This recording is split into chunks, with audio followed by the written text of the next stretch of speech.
Hello and welcome to the Human 2 podcast, the podcast that investigates how we stay human and true to ourselves during challenging times in our professional lives, with a focus on the accountancy and finance profession. After all, accountants are human too. I'm Hannah, I'm the founder of Accountancy Hub and director of Human 2 Limited. I'm also an inclusion consultant and an ICAW chartered accountant. Today I had the pleasure of talking to product domain expert at DEXT, Max Whiteley. After finishing school at 16 years old, he started an accountancy apprenticeship. He studied AAT and went on to become an ICAW chartered accountant. After working as a member of a small practice for around 6 years, he moved to UHY Hacker Young in Manchester as a senior member of their cloud accounting team. And then in the summer of 2021, Max moved to Accounts and Legal to take on the role of opening their new Liverpool office. He hadn't actually completed his ICAW studies by that point, which is incredible. In 2024, he left practice and he went into the world of accounting tech, which is where he is now at DEXT. We talked a lot about his early life, how he came into the world of accounting. We then had a really long discussion about exam failures, receiving written warnings from work, but then going on to qualify. We talked about his role in tech, how he had a late diagnosis of dyslexia, same as me. We talked about the importance of mental health and physical health when you're studying and all sorts of things. It was a really brilliant conversation. Me and Max are on the same page when it comes to accountancy studies, so really hope you enjoy this episode. Hi Max, and welcome to the Human 2 podcast. Thank you for having me, Hannah. Great to have you here. I'm excited to learn more about you. So I'm going to start off by asking, tell me a little bit about your early life. Amazing. So for those of you who don't know me, I am Max Whiteley. In terms of my early life, pretty standard early life, actually. I've not had any trauma or had any sort of major success. I always have a laugh about this. I always wanted to go on TV a couple of years ago. Me and my brother were having a bit of a, we tried to audition for a few things to get on TV shows.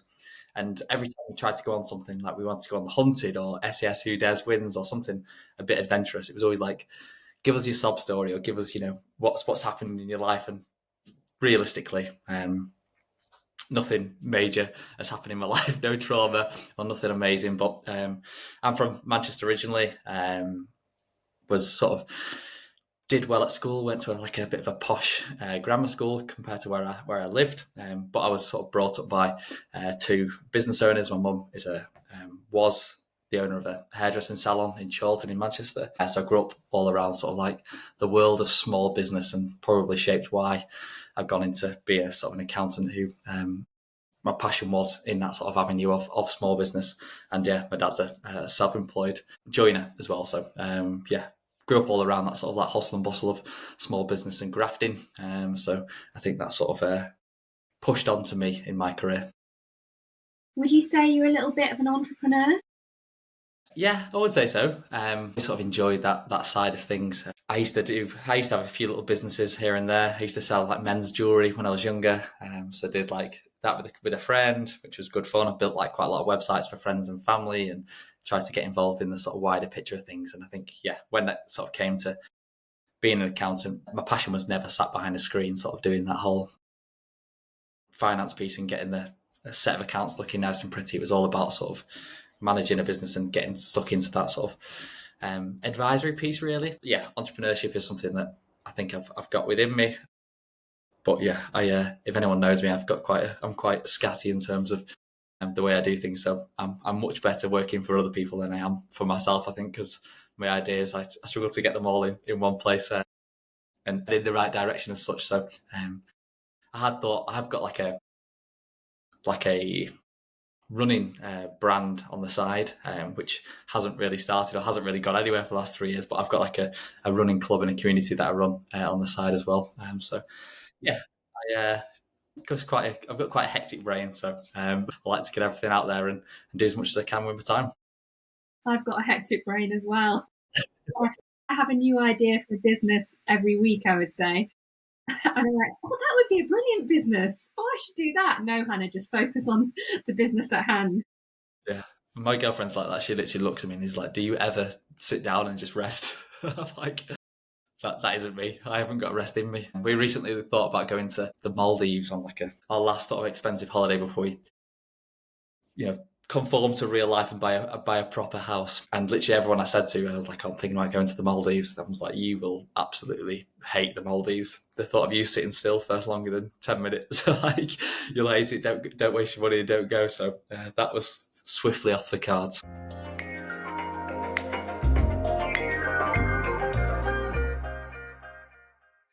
So tell me a little bit about your career journey. So you are an ICAW chartered accountant.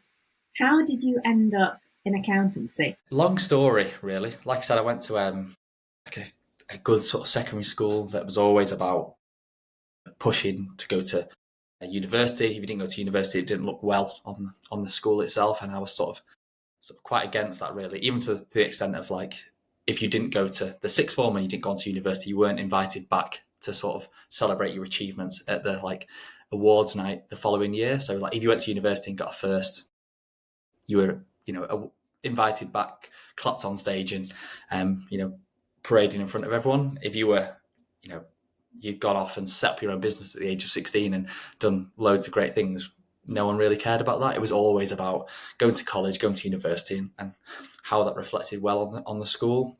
So for me, I did work experience in year 9, and I was supposed to go to a solicitor's. So I always have a laugh. My mum and my grandma used to always say to me and my brother and my sister, like, you either have to be a solicitor or an accountant. Like, we weren't allowed to graft the way that they did. My little sister's a solicitor. Me and my brother are both accountants. So, but initially, the first route was that was going to go and do work experience at solicitors, and they pulled out sort of like, I think it was like 2 days before I was supposed to go. They didn't have enough work for me, and they pulled out of me going in there for work experience. So my mum was on the phone, sort of ringing around, trying to get her, I think it was like 14-year-old son at the time, some work experience that week. And she actually came, there was a practice manager of an accountancy firm in Altrincham, near where I live. Nancy, she was she has ended up since becoming a vicar, and moved on. And that was sort of like the type of person that she was. She would do anything to help people. So my mum just called the right woman at the time, and I went in to do work experience at a small accountancy firm in Altrincham. From there, I got chatting to a guy called John Davis. John explained to me sort of how you don't have to go to college and university to become an accountant, and explained to me the whole like AAT to the chartered route and how you could do it quicker without any debt. And I was like, wow, why is no one sort of talking about this? Like, I can still become an accountant, have the stature of becoming a chartered accountant, which everyone in our industry sort of dreams to be. And that was sort of brought into my eyes. From there, I then sort of was started to explore that opportunity, kept going back in some holidays, working at this accounting practice, earning a little bit of extra cash. And then when it came to 16, like I was pretty good at school. Like, I got A's and B's across the board, enough to get into the sixth form and to carry on the journey and go into university.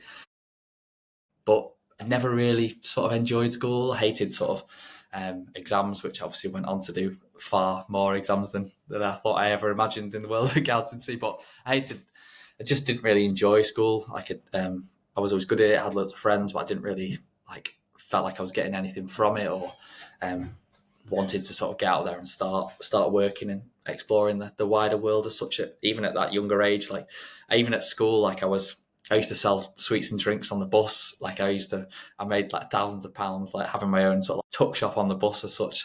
So I always knew that I wanted to sort of like get cracking and start working. I had one teacher at the time, Mr. Edie, he was called, who was my maths teacher, who I sort of approached the subject with and sort of said it. And he was the only one really that supported me out of all the school. We even had like a careers lady as such. And like when you sort of explain that to them, given that you were having, you had good grades, they weren't really that supportive. It was all about, writing your applications for university and getting those UCAS points together and going off to university. So there wasn't really much support there. It was just a teacher, Mr. E, who sort of was like, yeah, it's a good idea, wrote me a testimonial, and a reference for my first job, and I actually started my first job in accountancy at 15 before I'd received my GCSE results. So I was one of the youngest of the year. I've done my exams, and I started an apprenticeship before I'd even received my GCSE results with the company that I'd done work experience with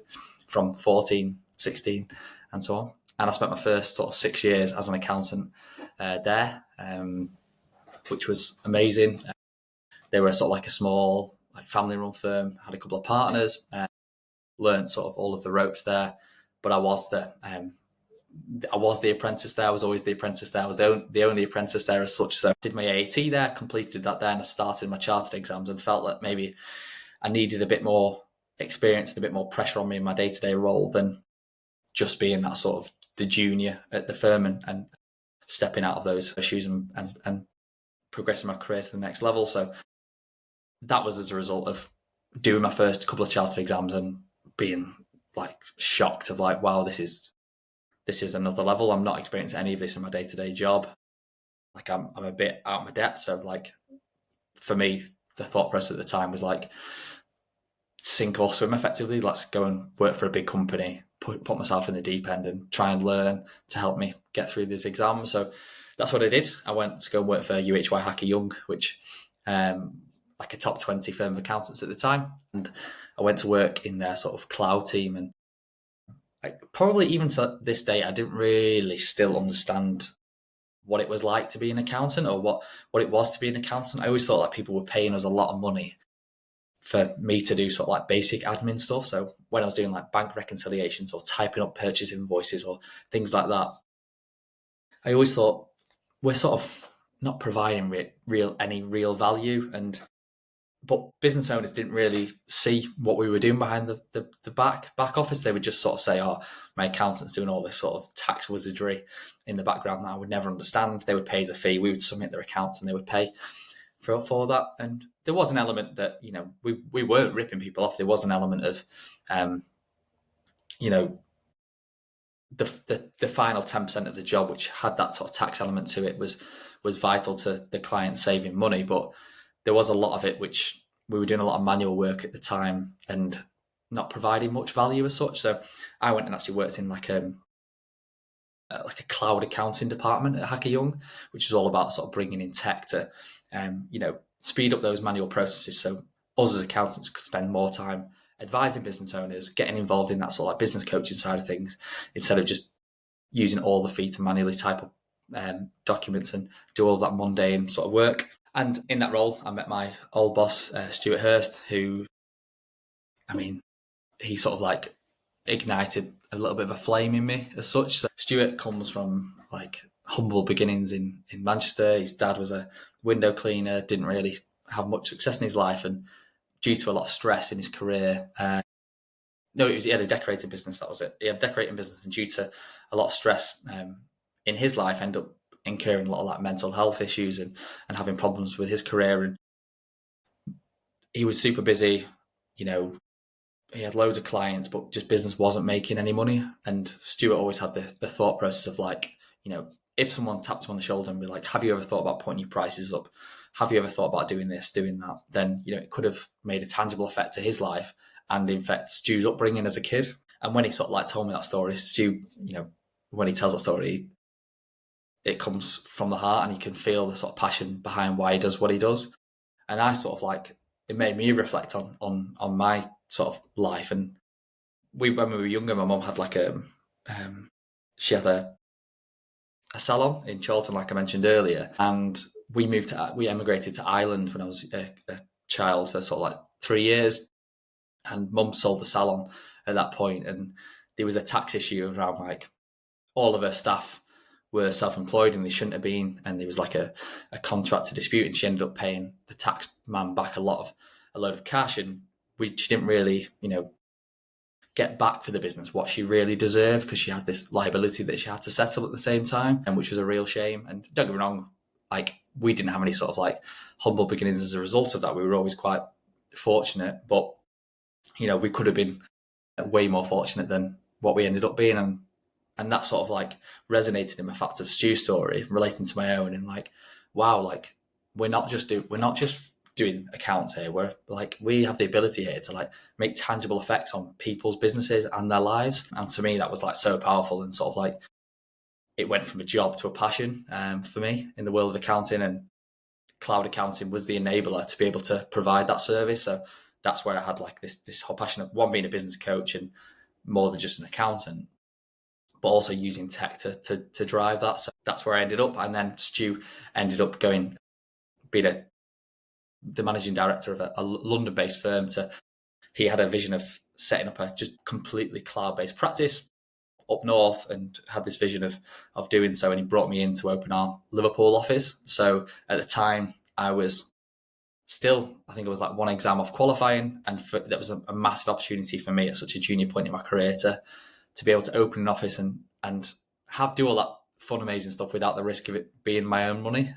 So I couldn't really turn it down, and took that and did that for the last 3 years, which was a crazy experience. It was crazy highs, crazy lows. Got to build a great team, and got to experience like everything, and that was literally sink or swim. And it was a success in terms of my eyes, and in terms of what I learned, and had a great journey in doing so. And then most recently, 6 months ago, I've made the sort of switch to the world of tech.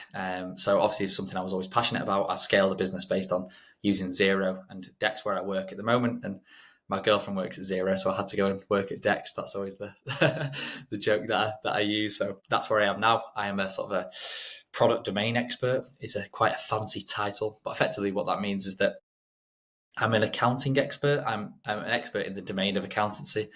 So having been an accountant for sort of 13 years and doing a lot of around tech and digital adoption, I just effectively help our product team find out what partners want from our product, and then help our product team go away and build it. But yeah, I do a bit of everything really, a bit of sales, a bit of marketing, a bit of product development. And yeah, love my role currently. So that's where I am today. Wow, what a journey. I love the way you didn't go to university, you just went straight into work, started with AAT, then ended up doing chartered accountancy. And then, yeah, I mean, setting up your own practice in Liverpool when you still had one exam left, that is crazy. Can you tell me a little bit more about that training experience? Because I actually came across you when I read your article in PQ magazine, where you spoke really honestly about your training process, how difficult you found some of the exams, and I totally could relate to that. And I don't think I've ever seen someone write so honestly about it. Can you tell me a little bit about what was going through your head when you were a trainee? Yeah, I think that's probably the hardest thing I've ever had to go through in my career is my exams. And like I said, I was always quite intelligent in terms of like could pick things up quick and could learn things. But in terms of like exam technique and being able to like get all the information in long form, and coming into an exam being faced with like answer this question over 2 pages, and you had to sort of read all that information, write it out, and exam technique, gathering information for me was like just this whole new world. Like AAT was tough, but it wasn't that tough. There wasn't like long form piece of text. There wasn't anything like that. It was quite like, here's a scenario, fix a solution, but was never sort of super time pressured or anything like that. So I had the ability to sort of take my time with those exams and make sure I had the right answer. And I sort of cruised through them quite easily. So when I got to ACA in my first 2 jobs, I remember that I sat to my first 2 like professional exams were my audit and accountancy exam and the accounting and reporting exam. And I was just completely overwhelmed. Like they completely took me by surprise. I remember like looking at the sort of like study manuals and things like that, and just instead of what I've learned in the future is to sort of like chop it down and don't get overwhelmed and take it little by little. But at the time, I was that overwhelmed that it took me so long to even get started into revision. Like every time I would sit down to revise, I would be like, I have no idea where to start. I'm like, this is such a mammoth task. And it got to the point of the exam where I sort of was like, I need to pick one of these exams to pass, because there's no chance I'm going to pass both of these at the same time. And that's exactly what I did. I passed the audit exam, and the accounting exam just sort of fell by the wayside. And I was like, right, okay, that's when I thought it was a job situation where I was like, I need to learn more. I need to be exposed to more. I need to go and move jobs. And I did that.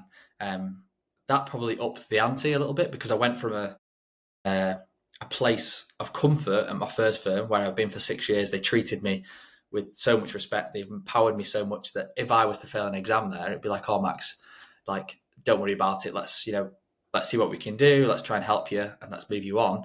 And then I put myself in the position where I was going into a top 20 firm where as soon as you fail an exam, you were getting a written warning, which like is quite a scary prospect. And I never sort of shied away from that. But again, went back into doing 2 exams again the next time I went into, my first sitting when I was at UHY, and it was, okay, I did the accounting one that I failed, and I did a tax one, I think. And again, just felt like complete like sense of being overwhelmed, and couldn't get my head around like how the hell I would pass this accountancy exam in the 2.5 hours. Like, I understood the concepts of everything, but I was like, I just couldn't get through like reading all the information, answering all the questions, and like my exam management wasn't good enough. Like, I just couldn't get my head around how something that would take me maybe a week in my job in practice, that they were asking me to do within 2.5 hours. And that ability to sort of like scan read a question and pick out the bits that I needed, and to get moving without even sort of really reading the question. And again, what happened with that was I passed the tax one and then the accounting one, I think it was like 52%, and the pass mark was 55%. So again, at this point, then I've got my first written warning from my work. They were very supportive at the time, and I don't like, they never really they would never like take that written warning to the next point unless you were also not being too great in your job, which they did explain that to me, and like, they just have to do it as part of the policy. It's the way they do things, and it's probably a way for them to easily get rid of people who are not performing on any count within their job.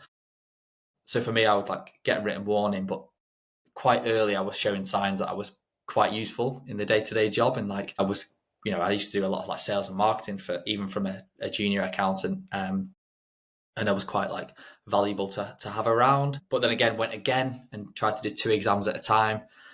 And then I passed the other one, and then the accounting one again, I think I got 54% this time. So still 1% less than the pass mark. So at this point now, I failed this one exam 3 times, and all of the others I've passed. And for me, this was like completely alien. Like, I've never really struggled or failed any exams before.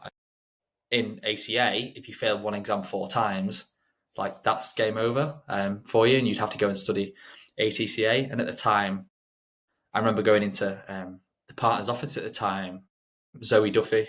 She is like probably one of the best, like, emotionally intelligent partners that I've ever dealt with. And I think without that support from her, like, it would have been terrible. I remember going into her office and just, I think what was maybe like 23 at the time, maybe. And I'm not really an emotional person, and just like breaking down in tears, just being like, I am trying so hard here. Like, I don't know what to do. Like, I am one exam here away from wasting the last 8-9 years of my career. Like, there was, in my opinion, was sort of like, you can't earn money. I disagree with this now, but at the time was like, you can't earn money without being a chartered accountant. Like, that is the pinnacle of being of an accountant.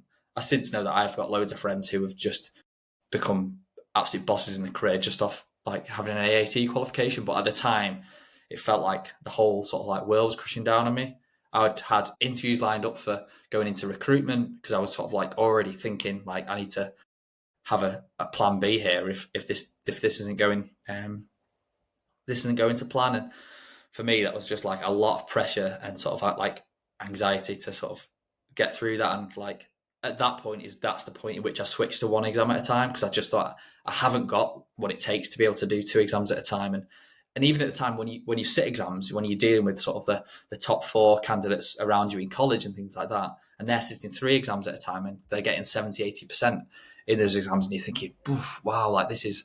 But do not compare yourself to those people, because they are a different breed of people. Like, some of these like people have gone to university, they've got first, they're very good at like exam technique. That doesn't mean they're a better accountant to you. That just means they're very good at processing information, and they've had so much practice at it from going to university, proving the worth at university and getting first in that ability to learn information and regurgitate information. And it's not, that isn't all that an accountant is to be. So for me, I just sort of had to block that out. And that's when I went to one exam at a time. I tried absolutely everything. I tried to lean on absolutely everyone to keep me accountable. So I would pull in managers and be like, I'm going to send you an exam tomorrow that I'm going to do tonight.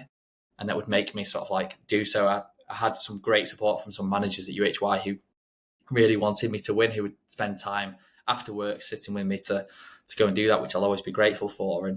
And like, there is nothing that I did not know in that exam. Like, I'd been studying it for about a year and I was studying hard. Like, I was doing everything that I could. I did every exam paper that ever lived for that exam. And even then, like, I think I passed it and I got like 70%, which was, way above the pass mark. But, for the information that I knew for that exam, I should have been getting 100%. Like, I knew absolutely everything. But the ability, the time cap and the conditions that it gave to me just meant that just wasn't achievable. So 70% for me was 100%. Like, that was the best mark that I think I could ever have got in that exam at that time. And from that point on, I just started to sit one exam at a time. And I always say that I only failed 2 exams, but I failed one of them 3 times, and the other one I failed twice, which was like a business planning tax exam later on down the line. But so from ever in an interview, I only failed 2 exams, but that's the story behind it. And doing one exam at a time just did alleviate some of the pressure, but I still found it incredibly hard to pass them. Like, I was getting, I never was shining past these exams. I think I got a couple of 70s, but mainly it was like late 50s. I got a couple of 55s, 56s, and I was grinding to get past these exams. And I actually I got to my final exams, and this is when people were like, this is where, if you struggled on them, the corporate reporting one at this level and the case study, like, they're a whole different beast in terms of that time pressure, the writing and whatnot. So I was sort of like a little bit like panicked going into that, and like from everything that I'd heard from everyone around me. But one thing that I did notice that was those advanced exams are a lot more like application of knowledge as opposed to like regurgitating. Like, it was a lot more like real life business scenarios, which is where I found like I came into my own. Like, I found that easy. I was doing that in my day-to-day job. I was doing that all the time. So the fact it wasn't just regurgitating information made it a little bit easier for me, which was what I found with the first exam, which was like a strategic business management one. I found it like really interesting to learn, and I passed that exam. And then I was actually at work, and a good friend of mine, I've worked with her at UHY and at Accountancy Legal, which was my last role, Darcy. She basically just pulled me to a side and was like, Max, like, you're obviously amazing at work, but have you ever been like tested for dyslexia? Because like, you send me emails and like some of them are like back to front. When I'm not like concentrating, when I know there's no risk of something going to a client, I'm not double checking things. If I'm just sending messages internally or I'm writing notes on things, she was like your spelling's completely off, like, but not like spelling things incorrectly, like mixing words around and things like that. She was like, are you sure, like, you've never been tested for dyslexia? And at the time, like, everyone knows when you're a junior accountant, you don't earn a lot of money. I'd been to a GP about it. It'd actually been flagged at school earlier on, and someone said, and they'd been to a GP and said, like, what grades did you get? And I'm like, oh, A's and B's. And I'm like, oh, yeah, you're fine. What do you do for work? I'm an accountant. Like, right, okay. Nothing. So I was like, I knew going down that GP route wasn't really going to help me. And then I looked at going to get tested privately, and it was like £750. So at the time, like, that's a hell of a lot of money that I just didn't really have. I didn't have, to be frank. I actually reached out to, is it the CABA, which is like the Chartered Accountancy sort of like charity / support system on the side, and just reached out to them and sort of said, like, is there any ability to get this like funded? And they did, which was amazing at the time. I was like, all right, great. Went to have this dyslexia test, and like within like an hour, the guy was like, yeah, you're dyslexic. And I was like, right, okay, this could have explained a lot of things in my struggle up to this date. And then having that, so because of that, I got 25% extra time in my last exams. And I can't, like, without sounding arrogant, like I found those exams easy. Like having that 25% extra time, which meant that I didn't have to just. I was literally starting to answer questions before I'd read them because I knew I didn't have time in my last ones, because I just really struggled to read content under pressure. And then when it came to like my case study and my corporate reporting exam, because I had that little bit of time and it didn't have that time pressure on me, I was able to get out the information that I'd learned and spent so hard revising. So for me, I get the institutes and the ICW and the ACCA have to protect their industry and make it a certain class of person. But for me, time pressure, isn't great. Like if you're an accountant in practice, you're not going to put time pressure on your team to that extent that they're going to make mistakes. We have we learn all about these the capability of like professional competence and due care. For me, if I was doing a set of accounts in that time, I'm not applying any professional competence or due care. So for me, it contradicts what they go about an issue there. So for me, I would like to see a bit of a change to the way they go about testing those sort of things. But yeah, that's probably a bit of a long story. But yeah, it was a struggle. It was a grind, and I wasn't the only one. I worked at UHY where at the time there was like 20, 30 people training together, and yes, there was people that just shot up. I remember at this time starting and being like, oh, my only aim is to have such and such apprentice not beat me. And like towards the end, they were like flying up right near me, even though they started sort of 2 years after me. And yes, it took me, but it took me like 4.5, 5 years because I was doing one exam at a time. But I got there in the end, and there was people that were much slower than me. There was people that didn't manage to, get past that fourth fail and stopped in there. So it was quite apparent to me that there was other people, out there struggling. So it's something I am passionate about.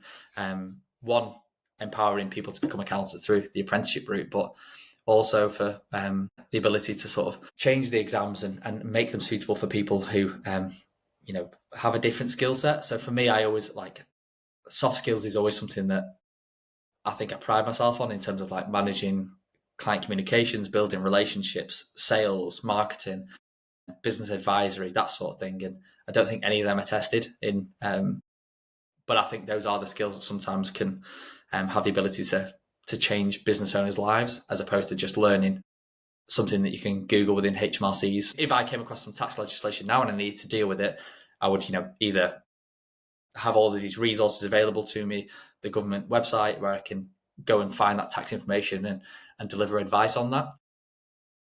I don't need to just remember a whole 3,000 page tax book in my head to be able to regurgitate it in an exam scenario.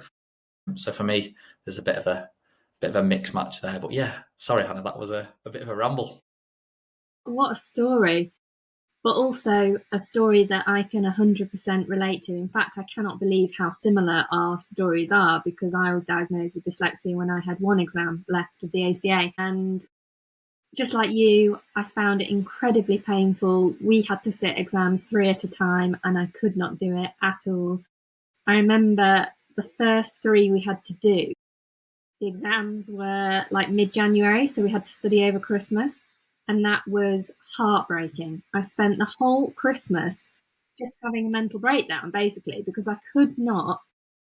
The minute I got my head around one exam, I then moved on to the other 2 and completely forgot what I'd just learned.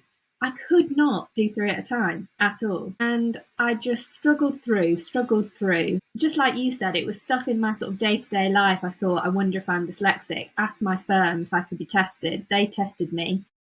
Before the end of the day, when I was having the assessment, she was like, "You're dyslexic." And I just burst into tears because I only had one exam left at that point. Yeah. And she said, "I'm going to recommend that you have 25% extra time."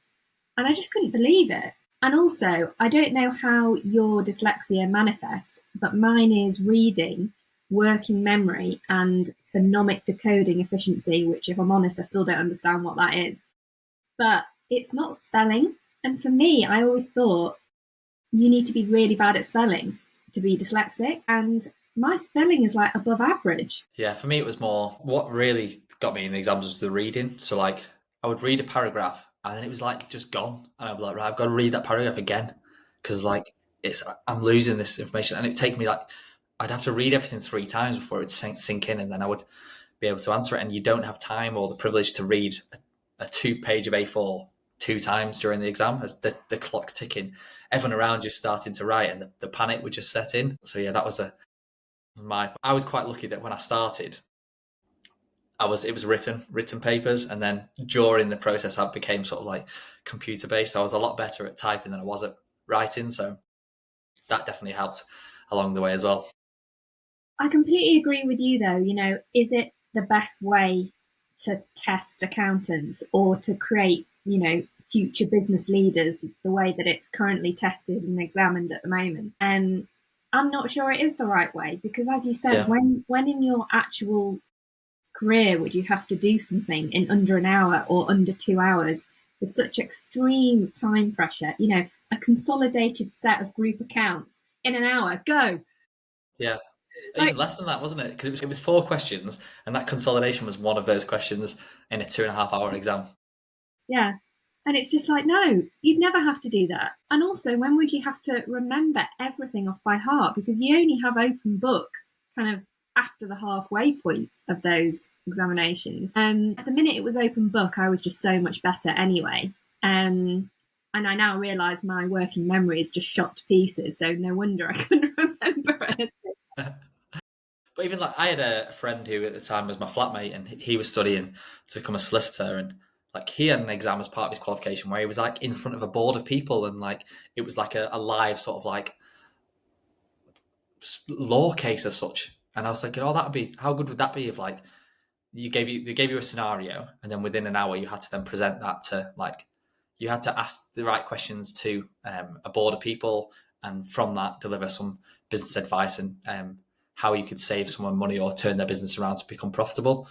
You can still do that with like you can have a scenario. They do that within like the case study, but it'd be great to see that brought into some of the other exams, some of the tax exams, or some of the pieces within there. Like how can you how do you have the ability to, one, find out the information that you need and ask the right questions, and then deliver advice based on that. But I do get there's a resource issue. You can't have everyone just like having like interactive exams, and that would cost a lot more money for the institute. And but I just think there is a different way of testing, and I don't think that needs to be such aggressive time pressure. Let's do a bit more sort of like real life scenarios, relax that time pressure a little bit.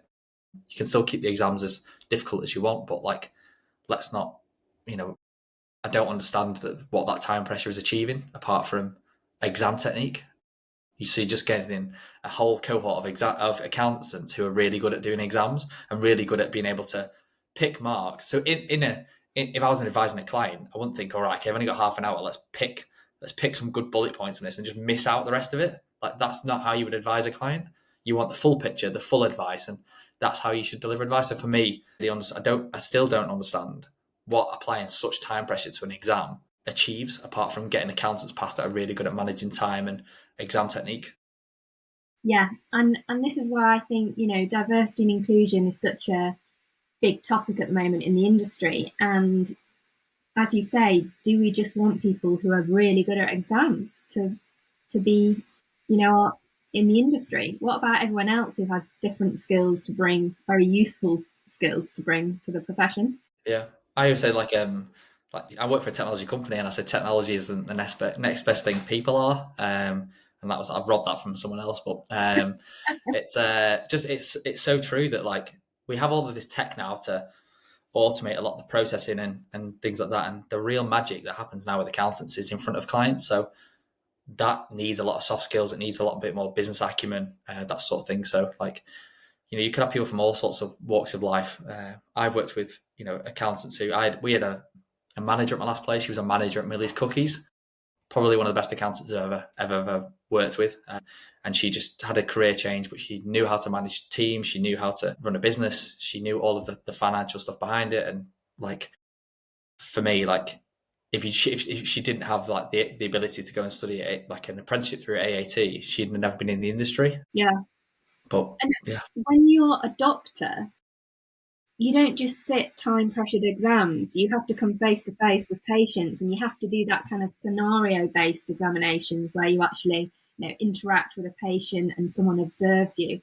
I think that should be the sort of way that we test accountancy, because it's not all spreadsheets and numbers. No, it's really not. And I think these exams are geared up to, let's face it, they're probably geared up towards the top four, where they're doing a lot of audits, a lot of corporate finance, a lot of whatnot. But the harsh reality of it is that, was it like 95% of businesses in the UK are small businesses? And a lot of the accountants they're not, like majority of accountants do not do, when they are accounting, they are servicing small, medium businesses that we have a abundance of in the country. So, and we just neglect that in terms of the way we're testing our exams. Like everything is super, like we're learning about hedging. I'm like, great, but like how many people in this room are ever going to use this? Like let's learn about simple things like cost management, cash flow forecasting, things like that, like things that really make a difference.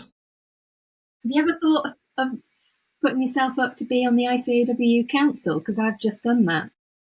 I wouldn't be against it. I have done bits of work for them, but it's more like I helped them set up their TikTok channel, the ICAW, which is a funny one considering they're quite a old school group. But I definitely would be interested in being sort of more involved on like the boards, especially for like AAT, ICAW, anything like that. So just going back to what you said about the anxiety that you felt when you were failing exams, couldn't get past this accountancy exam, and then you had that partner who was really good and emotionally aware, and yes, you did have a strict exam policy, but it sounds like you were in a pretty supportive environment. And since I've set up Accountancy Hub, I've got people coming to me who are at large firms and they're at the mercy of these strict exam policies, and they're 18 to 21 and they're going to meetings with HR on their own, knowing that their job is at risk. And I don't think it's fair at all, and I don't think they're having the support that they need.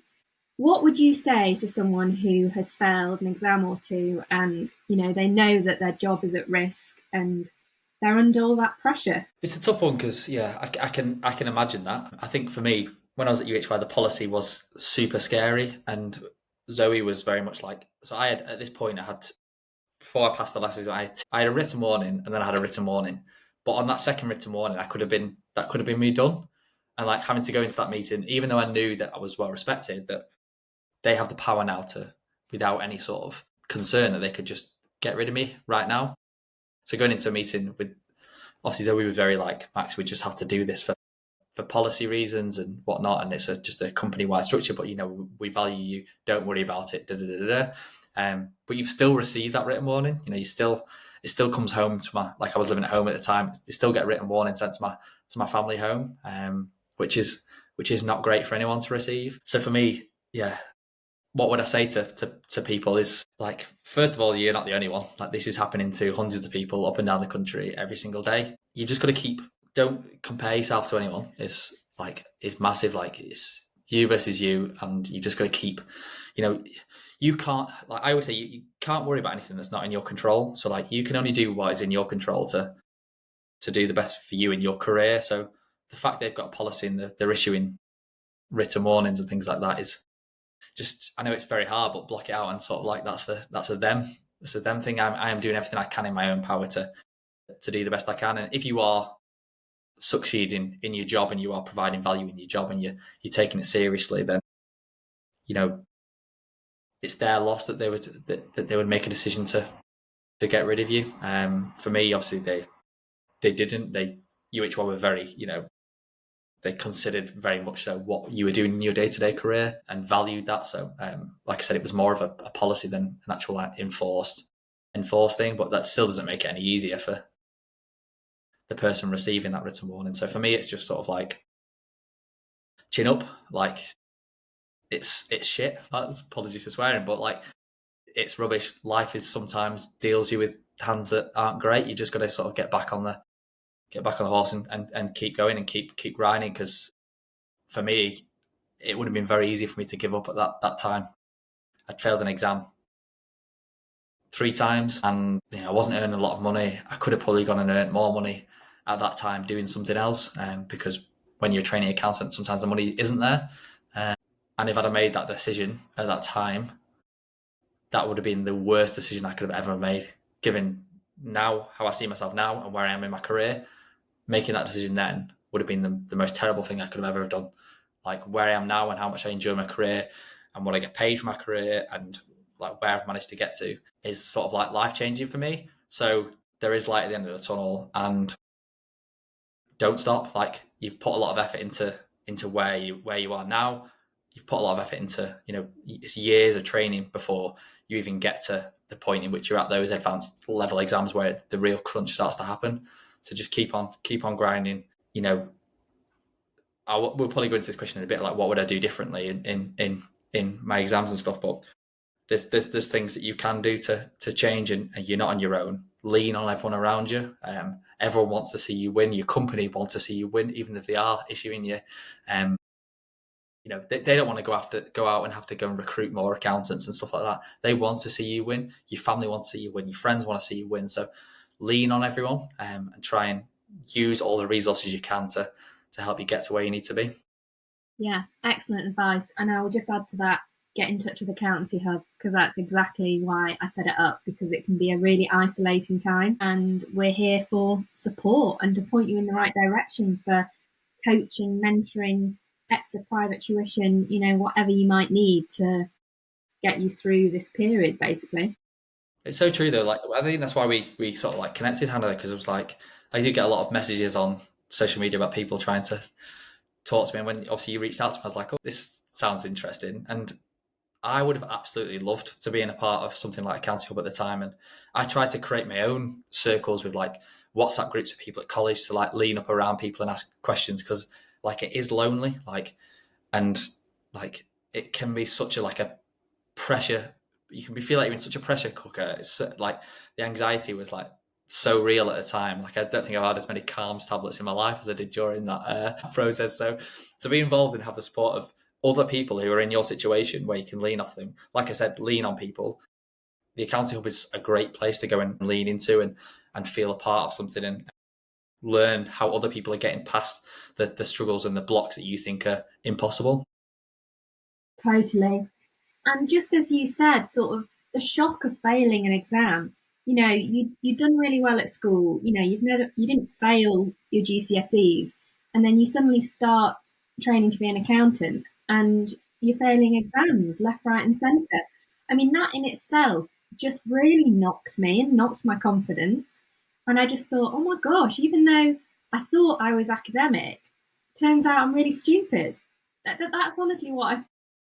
It doesn't help that the pass mark is like 50 or 55%, which seems like the most easy pass mark to get past, and yet I was getting nowhere near that in some of my exams. I was like, oh my word, this is. I've never had a 40% pass mark. I've never got 40% in any exam that I've ever done in my career. So yeah, I can resonate. Right. Is there anything you would change if you were to go back in time and you were, starting again with your accountancy exams? I've changed. I think I developed an approach throughout the whole time, and I think I would have changed loads of stuff at the start. First one is like that feeling of being overwhelmed. Like, get used to it. You're going to feel overwhelmed, and instead of just sitting there doing nothing and sitting on your phone thinking like, I have no idea what's going on here, start early and start like little by little. I can't sit there and read long form content and do revision for like an hour, 2 hours at a time. And I would sit there at my laptop and I would waste my whole weekends. I would like spend like 7-8 hours like blocked without even breaking. I would like have a lunch break, just trying to like, hopefully something will go into my brain. And it just didn't work. And I'd end up getting to the end of the day and thinking, I've just wasted my whole day. Like I've not gone out with friends or family. And in 8 hours worth of work, I probably got about half an hour of content that's gone into my head. So for me, breaking that up was massive and being little by little. So every time I had an exam, instead of being concerned with people always say, the best way to revise is do exam papers. But if you're not ready for them exam papers, then there's no point in going anywhere near them. So for me, it was start early. And I would be breaking it down into like, I was revising for like 15 minutes. Like that was a manageable, I could be super engaged for 15 minutes. I would do 15 minutes of like, I'd get all my notes, and my first step was like, right, I need to write these notes into notes that I understand and that bullet points that make sense to me. I would do 15 minutes, then I'm going to have 5-minute break, 15 minutes, 5-minute break, 15 minutes. And then and not ruin my whole weekend as well. So like do that for get up early, do that for 3-4 hours on a Saturday, and then go and enjoy your weekend. Because then it's not, enjoy the rest of your Saturday, go out and spend time with your friends and family. Because, if you are stressed and you're not looking after yourself, and you come then to go again the next day on Sunday and you've eaten crap, you've not exercised, you've not had any interaction, like you're going to feel slumped and you're going to feel horrible to go again. So for me, it was like, you have still got to be first. You've still got to put yourself first in front of these exams. Take care of yourself, eat properly, exercise properly, and be rejuvenated. But also when you are revising, like don't expect so much from yourself. Like set yourself a timer of like 15 minutes. And often would be the case where I'd see that time would be in 15 minutes, and I would probably run over sometimes and revise for 20, 30 minutes as I got into something I was just finishing off a note. But like, don't set yourself a target of like, right, I'm going to do 2 hours now, because it's just too much. Like it isn't for everyone, but for me, it was just too much. Like, and I would lose my way throughout that 2 hour period, and I've just effectively wasted. The first 15 minutes would have been great, and then after that, I'm messing around, or I'm just being overwhelmed by the content, or nothing's going in. I find myself just staring at a screen, and nothing's happening. For me, but both of those points are very important. And then for me was like, the big one at the end was like lean on people. Like I've never said that already, but like the ways I did that. So I had a flatmate at the time. Like I would go into him and I'd just say, "Do not give me this phone back for an hour." Like that's what it is. Or I'd say to him like, "I'm doing this question here." He was a solicitor. He had no idea what I was learning. He wasn't going to review it, but I'm saying like, "I'm doing this question here. Like at the end of this half an hour, come in and just check I've done that question." And like, because I was accountable to someone just being there and to double checking on me, then it just made me work. So like I would make, I would do that with my friends, my family. I would go around to my mum and dad's house. I would say, right, I'm going to do an exam paper. I want you to time me.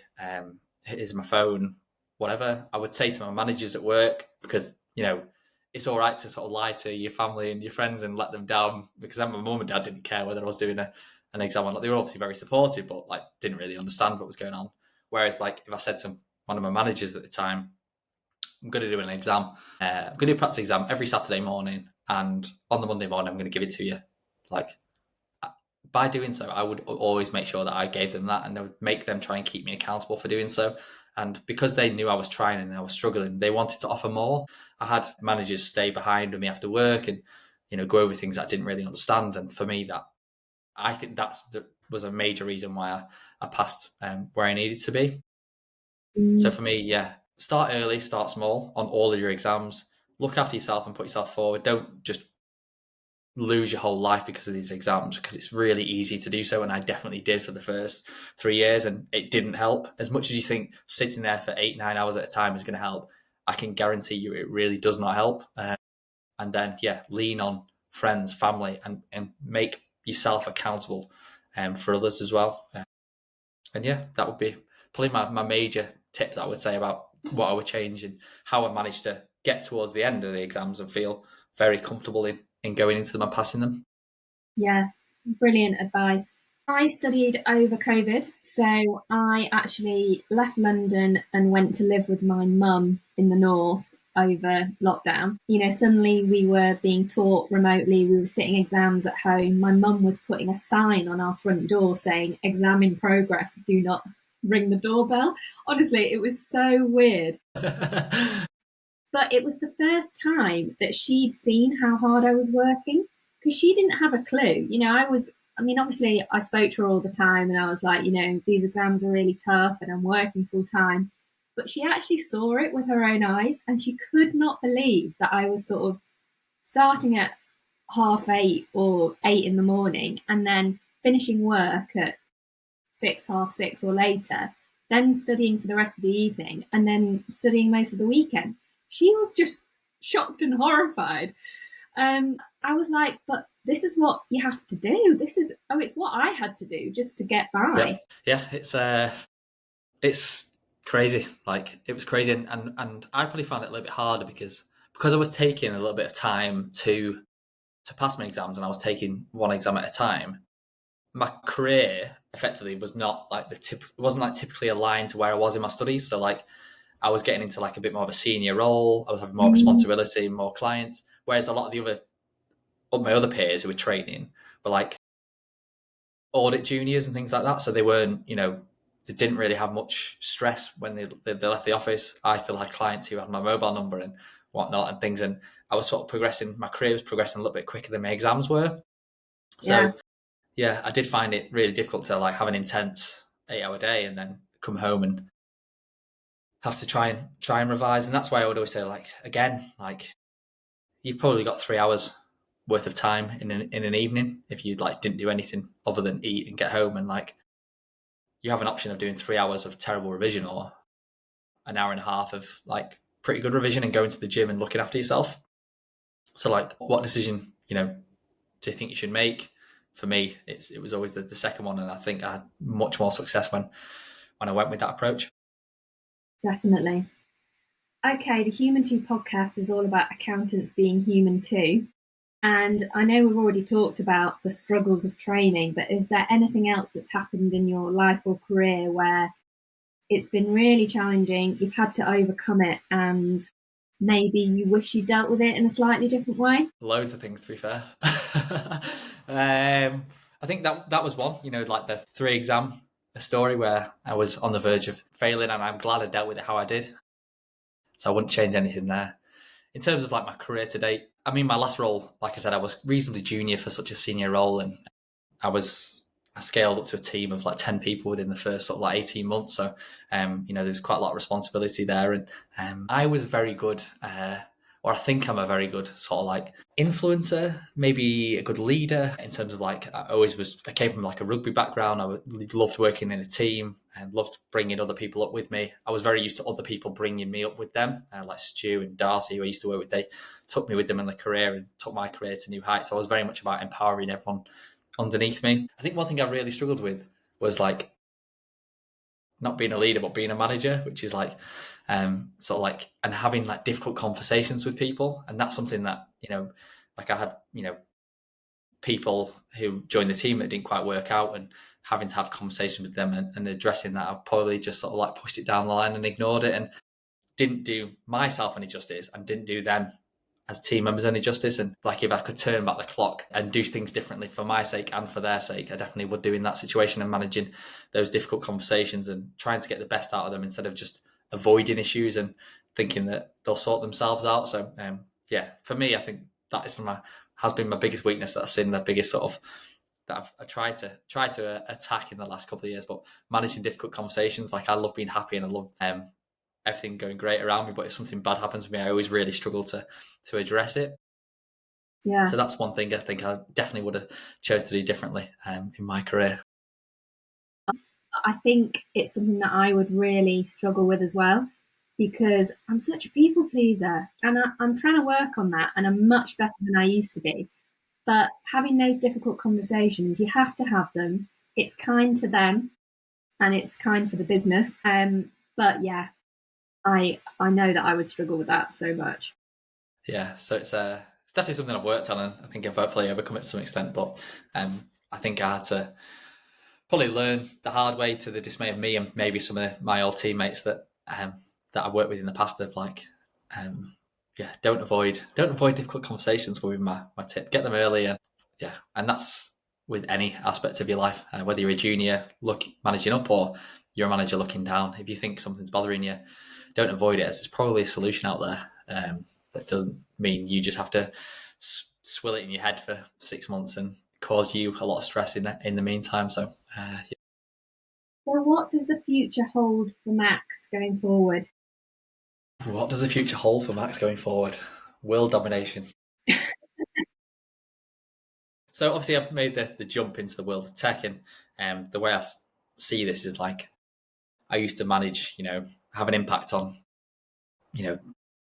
100 clients' lives at the time when I was working in practice, but now I have the ability to, touch a lot more than that from a higher standpoint, so I can get to, enable the whole accountancy industry as a whole. So what DEXT does is basically like a data capture tool, so that users will send items into DEXT, or their clients can take pictures of their invoices on the go using DEXT, and we'll extract all the information off that and put it into your accounting software. So you don't have to sit there typing it up and doing so. So for me, as a sort of junior accountant, when I first came across DEXT, I was actually using it for 10 years before I went into practice. Before I went to go work for them, was like, that was a major enabler for me not to just sit there doing admin and typing things up, but instead now being able to have those conversations. And DEXT was the gatekeeper for me to become an advisor. So for me now, working with DEXT is giving me the ability to empower other accountants to do that and make, change the industry as a whole, and make, people spend less time, keeping more time advising, and really having a tangible impact on people's lives. So I have a passion for that. I continue to want to do so. I'd love to get involved in more stuff to shape sort of the industry in terms of like apprenticeships and learning development and things like that, as that's something I'm also passionate about. But who knows what the industry has for me in the future. I love to just keep making a difference and having a passion and a why about why I do what I do. And I think I've got that at the moment. So I'm super happy with where, things are in my career and where they've got to. Like I'm 29 at the moment. Like I said, I've had the ability to work at a small firm, a big corporate national firm. I got to join a firm and create my own office and have the learn and be exposed to all of those great things during my career. And then now I'm in the world of tech, so I've had great exposure to sort of everything. I couldn't really be happier with where my career has got to and where I am at this moment in time. So I feel very, very grateful for where I am at the moment in my career. So I think that's a message. I've gone from the real bottom of like thinking I am hopeless, I don't really understand accountancy, I can't pass these exams, to where I am now is just like the message that I'd like to get out to anyone who was in that struggle position that maybe me and you both were, Anna. Yeah. And it just shows what a versatile qualification it is.